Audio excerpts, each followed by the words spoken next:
ওদের মধ্যে একটা খাদ্য খুবই স্বাদ ছিল ঘি দিয়ে নারকেল বড়ি। ঘি দিয়ে কি বড়ি? নারকেল বড়ি। আমি বললাম ঠিক আছে, পহরা দিবার গিয়া তোমরা দেখছো কি? এক চৌকিদার বলে হুজুর আপনি আমার কাছে আসেন, কানে কানে বলেন। আমি বললাম কি? বলে রাত যখন গভীর আমরা ঘুমাই গেছি, কিন্তু হঠাৎ দেখে একটা কুত্তা এসে, যে মূর্তির 10 হাত, ধরে বলেন কয় হাত, ওই মূর্তির সামনে এক খাবি নারকেল বড়ি আছে, কুত্তা এসে সমানে খাচ্ছে। আমি এতগুলো হাত থেকে কিছুই করার পারতেছি না। তোমরা মূর্তি পহরা দাও কেন? বলে মুসলমান যেন মূর্তি না ভাঙে। শেষ খবর কি? বলে ওই সারা হিন্দুরাই ভাঙলো হুজুর।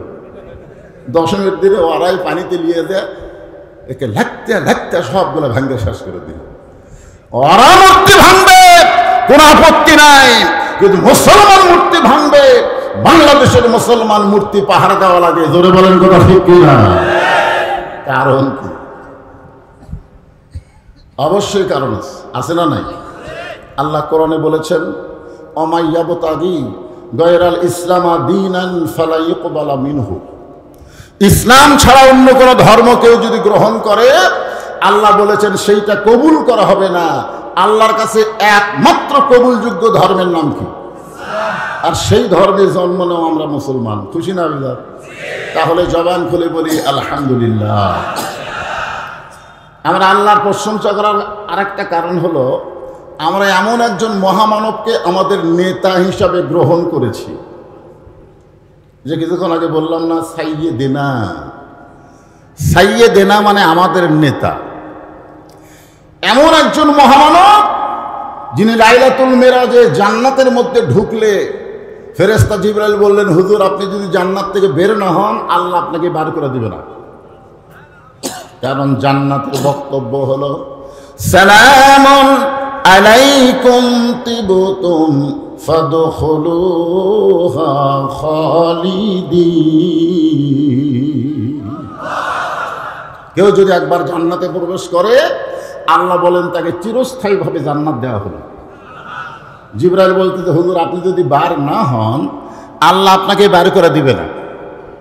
সঙ্গে সঙ্গে আল্লাহ বললেন জিবরাইল আমি হলাম নবী, আমি জান্নাতে থাকার জন্য ঢুকে নাই, আমি জান্নাত দেখার জন্য ঢুকেছি। যারা আমাকে নেতা হিসাবে মেনে নিয়েছে, যারা আমার উম্মত হয়েছে, তাদের জন্য আল্লাহ কেমন জান্নাত বানাইছে এটা দেখার জন্য প্রবেশ করেছি। আমি সেই দিন জান্নাতে ঢুকবো যেদিন আমার সমস্ত উম্মতেরা জান্নাতি হবে। এমন একজন মহামানব হলেন আমাদের নেতা, যিনি জান্নাতে গিয়ে আমাদের কথা ভোলে নাই। আর আমরা যাদেরকে নেতা নেত্রী মানি, বিপদে পড়ে তারা একলা একলাই পালায়া যায়। ঠিক কিনা? এমন নেতা নেত্রী আমরা মানব? জোরে বলেন মানব? এমন একজন বিশ্বনবীর উম্মত হিসেবে আল্লাহ আমাদের কবুল করেছে। খুশি না বেজার? সকলে বলে আলহামদুলিল্লাহ। এখন আসেন যে কোরআন থেকে তাফসীর হবে, ছোট্ট একটা সূরা আপনাদের সামনে আজকে আলোচনা করব, কারণ খুব গরম তো, এই জন্য লম্বা চড়া আওয়াজ হবে না। হ্যাঁ, সবাই একটু গুরুত্ব দিয়ে মনোযোগ দিয়ে শুনবেন। আপনারা যাচ্ছেন কেন? এই চেয়ার খালি থাকা যাবে না, একটা চেয়ারও সামনে খালি থাকবে না, ফাঁকা হলেই বসে যাবে আর আগে। হ্যাঁ, একটু মনোযোগ দিয়ে শুনবেন। যে কোরআনের তাফসীর হবে, এই কোরআনকে আপনারা দেখছেন? দেখছেন? বাংলাদেশে আমরা স্বাধীনতার পরে দেখছি বাবার রাজত্ব, বাবা। তারপরে দেখছি ৭৫-এর পরে একজন ভাই স্বাধীনতার ঘোষক, তিনি রাজত্ব করেছেন। জোরে কোন ঠিক কিনা? এরপরে আমরা দেখলাম স্বৈরাচারী চাচা, ঠিক কিনা বলেন? তারপরে দেখলাম আবার যে ভাই ছিল তার বউ আমাদের ভাবি, বগুড়া জেলার ভাবি। হ্যাঁ, তিনি কিছুদিন ক্ষমতা চালালেন। এরপরে বুবু, তারপরে ভাবি, তারপরে বুবু ভোট না পেলেও দিনের ভোট রাতে কামাই করে। ধরে কোন ঠিক কিনা? সকালে এসে গল্প করে তুই কতগুলো মারছিস? আমি ১০০টা মারছি, আমি ২০০টা মারছি। আসলে বলেন তো, সকালে গল্প করতেছে, তাহলে মারছে কখন? রাত। এগুলো সব আমাদের দেখা শেষ। এখন আমরা দেখবো আগামীর দিনে আল্লাহ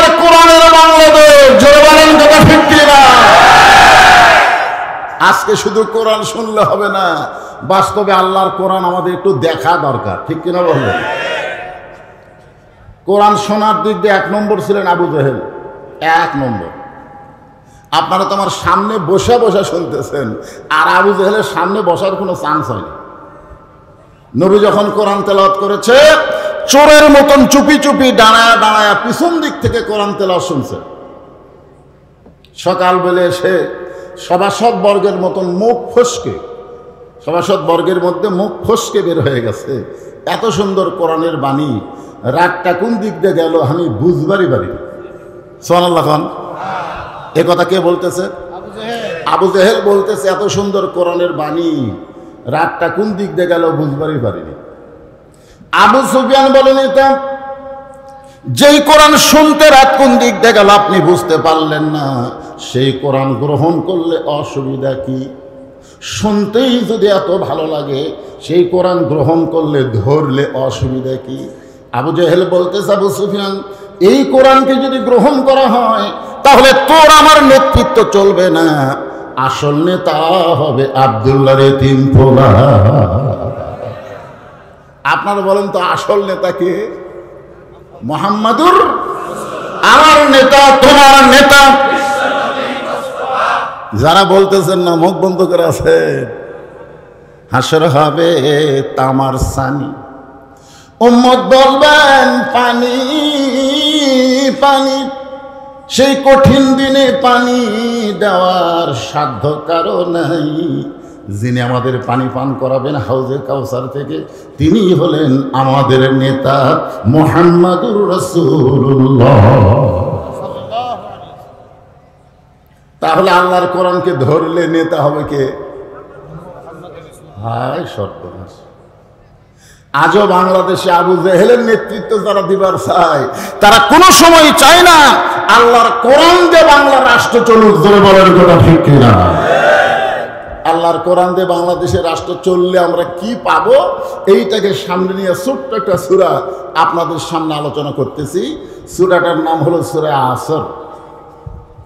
কি নাম? আসর শব্দের অর্থ হলো সময়। মিশে মায়ায় বন্দি থাইকা করলাম কত খেলা, পশ্চিমে তাকায়া দেখো তোমার ডুইবা গেছে বেলা। আপনারা বলেন আমাদের সময় কি শেষ হচ্ছে না বাড়তিছে? শেষ হয়ে যাচ্ছে। খুব খেয়াল করবেন, আমি আপনাদের এলাকায় বিলের মধ্যে ওয়াজ করতাম, তখন আমার দাড়ি সবগুলা কালো ছিল। কালো ছিল না? এখন সেই দাড়িগুলো আর কালো খুঁজে পাওয়া যাচ্ছে না। এক পলকের নাই ভরসা, মিশে সকল আশা, কখন বুঝি দারুণ ঝড়ে ভাঙবে তোমার বাসা। এখানে আল্লাহ সময়ের শপথ করলেন। সময় অত্যন্ত গুরুত্বপূর্ণ একটা বিষয়। বর্তমানে বাংলাদেশে যে সময় চলতেছে, এটা কেমন সময়? কথা কয় না। এক ছোট বাচ্চারে মা নিয়ে আইছে আমার কাছে, হুজুর সবসময় কান্দে, একটু দোয়া পড়ে ফুঁক দেন তো। আমি সূরা ফাতিহা পড়ে ফুঁক দিলাম, ওর কান্না আরো বেড়ে গেছে। মা নিয়ে চলে গেল। কয়েকদিন পরে এসে বলে, হুজুর কি দোয়া করলেন, একটু পানি পড়া দেন তো। আমি আয়াতুল কুরসি পড়ে পানি পড়া দিলাম। ওর মা পানি নিয়ে যা বাচ্চারে খাওয়াইছে, কান্না আরো বেড়ে গেছে। পরে আমারে কইল, হুজুর দোয়া দরুদ দিয়ে আর বাংলাদেশ চলবি না। আমি বললাম, তাহলে তোমার সন্তান কি এখনো কাঁদতেছে? বলে, না হুজুর কাঁদতেছে না, ওর বাপ এক মোবাইল কিনে দিছে, এখন কান্না শুরু করলেই মোবাইল চালু করে দেই, আর কান্দে না। যেই সময় দোয়া দরুদ দিয়া সন্তানের কান্না থামে না, মোবাইল চালু করে কান্না থামাতে হয়, এই সময় কোনদিন ভালো সময় হতে পারে না। জোরে বলেন কথা ঠিক কি না? প্রত্যেকটা যুবকদের হাতে একটা করে মোবাইল। আর কয়, হুজুর একটু সেলফি তুলি, একটু ছবি তুলি। আপনি বলেন, আমাদের এই সোনার যুবকদের চরিত্র যদি ভালো করতে চাই, কোনো ম্যাজিক দিয়ে, কোনো জাদু দিয়ে ভালো করা যাবে না। ভালো করতে গেলে একটা ঔষধ লাগবে। জোরে কোন কথা ঠিক কিনা? আপনারা বলেন তো, সে ঔষধের নাম কি? অনুনাজ্জিলু মিনাল কুরআনি মা হুয়া শিফাউ ওয়া রাহমাতুল লিল মুমিনিন। সব সমস্যার সমাধান দিতে পারে কোরআন। সবাই বলছেন কোরআনকে কিন্তু সুপারিশ করতে বলা হবে। আল্লাহ বলবেন কোরআন তোমার দলে যারা কাজ করছে তাদের সুপারিশ করো। আজকে স্লোগান দিতেও যারা মুখ বন্ধ করে রাখতেছেন বিপদ পড়ে যাবেন। সবাই একটু জবান খুলে বলবেন, গরম লাগলে কি হবে একটু বলেন। সব সমস্যার সমাধান দিতে পারে আল কোরআনের আলো। কি কইলেন? দুই দল হলো, এক দলকে সংসদে, এক দলকে ঘরে ঘরে।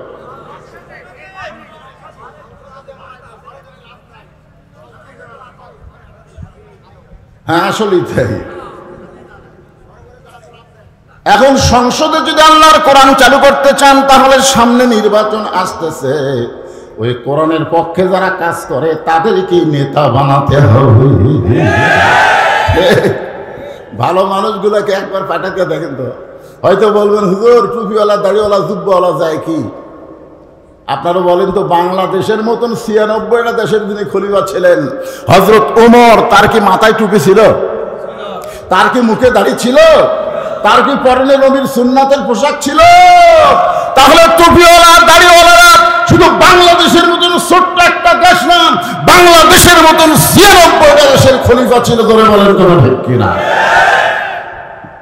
হ্যাঁ, আল্লাহ সময়ের শপথ করলেন, আসর মানে সময়। শপথ করে আল্লাহ বললেন ইন্নাল ইনসানা লাফি খুসর। ইন্না মানে নিশ্চয়, ইনসান মানে মানুষ, লাফি মানে ভিতরে, খুসরুন মানে ক্ষতি। নিশ্চয় মানুষগুলো ক্ষতির ভিতরে। এ কথা বললেন কে? আল্লাহ। আদর করে মানুষ আল্লাহ বানায়া কেমনে দিবেন ক্ষতির মধ্যে ফেলিয়া। আল্লাহর যত সৃষ্টি আছে তার মধ্যে মানুষকে আল্লাহ তাআলা খুব দামি করে সুন্দর করে সৃষ্টি করেছে। ধরে কোন সুবহানাল্লাহ। এই মানুষের কথা বলতে গিয়ে আল্লাহ 4টা শপথ করছে। আপনার বলেন তো কোনো লোক যদি শপথ করে কোনো কথা বলে, আল্লাহর শপথ করে বলতে হয়, আপনারা বলেন তো তার কথা কি আর সন্দেহ থাকে? তো আমরা মিথ্যা কথা বলি দেখে আমাকে শপথ করা লাগে, আল্লাহকে মিথ্যা কথা কয়? তাহলে আল্লাহ কেন বললেন অতীন ওয়াসাইতুন ওয়াতুর সিনিন ওয়াহাজাল বালাদিল আমিন। এরপর আল্লাহ বললেন লাকাদ খালাকনাল ইনসানা ফি আহসানি তাকবীর। আল্লাহু আকবার। কেরা আল্লাহু আকবার বলতে আপত্তি আছে নাকি? তাহলে মানুষকে আল্লাহ সর্বোত্তম আকৃতি দিয়ে সৃষ্টি করলেন। আবার সেই মানুষ সম্পর্কে বললেন ইন্নাল ইনসানা লাফি খুসর। নিশ্চয় মানুষগুলো ক্ষতির ভিতরে। মানুষ ক্ষতির মধ্যে পড়ুক এটাকে আমার আল্লাহ চাই না বলে আল্লাহ এখানে 4টা কথা বলছেন, একটু মনোযোগ দিয়ে শুনবেন। ইল্লাল্লাযীনা আমানু 1 নম্বর, ওয়া আমিলুস সালিহাত 2 নম্বর, ওয়া তাওয়াসাউ বিল হক 3 নম্বর, ওয়া তাওয়াসাউ বিস সবর। এই 4টি বিষয়ের মধ্যে যারা থাকবে আল্লাহ বলতেছেন তারা ক্ষতির মধ্যে পড়বে না। এখন আসেন, এই ওটা বসা করে কে রে? এই সাইড দায় দুটো খেয়ে ঘুরতে যায়। আমি বলছি কোরআনের তাফসীর মনোযোগ দিয়ে শুনতে হবে, মনোযোগ না দিলে বুঝবেন না তো। আল্লাহ কোরআনে বললেন ইন্নামাল মুমিনুনা আল্লাযীনা ইযা যুকিরাল্লাহু ওয়াজিলাত কুলুবুহুম ওয়া ইযা তুলিয়াত আলাইহিম আয়াতুহু যাদাতুহুম ঈমানা ওয়া আলা রাব্বিহিম ইয়াতাওয়াক্কালুন। সূরা আসরের মধ্যে বিষয় হলো 4টা। জোরে বলেন কয়টা? আরো জোরে। জোর হলো না? 1 নম্বর হলো ঈমান। ঈমান যদি না থাকে আপনি যতই ভালো কাজ করেন আল্লাহর দরবারে কবুল হবে না। যার প্রমাণ হলো 3 জন। ধরে বলেন কয়জন? বেঈমান ছিল নবীর চাচা আবু তালেব, অত্যন্ত ভালো মানুষ ছিল, যিনি নবীকে লালন পালন করেছেন। শুধু ঈমান না থাকার কারণে তাকে জাহান্নামের আগুনে পড়তে হবে। 2 নম্বর হলো দাতা হাতেম তাই, অত্যন্ত বড় দানবীর ছিল, কিন্তু বেঈমান হওয়ার কারণে জাহান্নামে যাইতে হবে। 3 নম্বর বাদশা নওশেরওয়ান, অত্যন্ত ন্যায়পরায়ণ শাসক ছিল, কিন্তু বেঈমান হওয়ার কারণে তাকে জাহান্নামে যাইতে হবে। এখান থেকে প্রমাণ হলো আমরা যতই ভালো আমল করি না কেন, এইটা কবুল করতে গেলে যে এইটা প্রথম লাগবে তার নাম কি? আরো জোরে বলেন নাম কি? 5 ওয়াক্ত নামাজ পড়ে, কিন্তু আবার বলে আমার দয়াল বাবার দরবারেতে কেউ ফিরে না খালি হাতে। আপনার বলেন তো ইমানদার না মুশরিক? আরো জোরে বলেন। আল্লাহর ধন নবীরে দিয়া, আল্লাহ আছে গায়েব হইয়া, নবীর ধন খাজানিয়া শুয়ে আছে আজমিরে, কেউ ফিরে না খালি হাতে, খাজারে তোর দরবারে। এটা শোনার পরে কি সুবহানাল্লাহ কবে না নাউজুবিল্লাহ কবে? জোরে বলেন।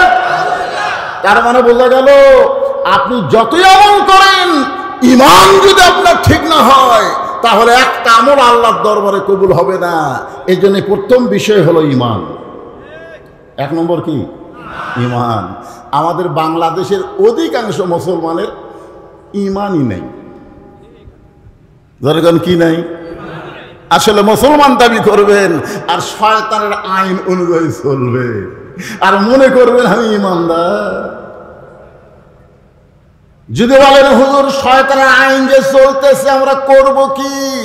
আল্লাহ নবী বললেন মান সাল্লাল্লাহু তাআলা আশ-শাহাদাতা বিসিদিকিন বাল্লাগাহুল্লাহু মানাজিলাশ শুহাদা ওয়া ইম্মা তাআলা ফিরাশিহি রাওয়াহুল বুখারী কিতাবুল মাগাজি।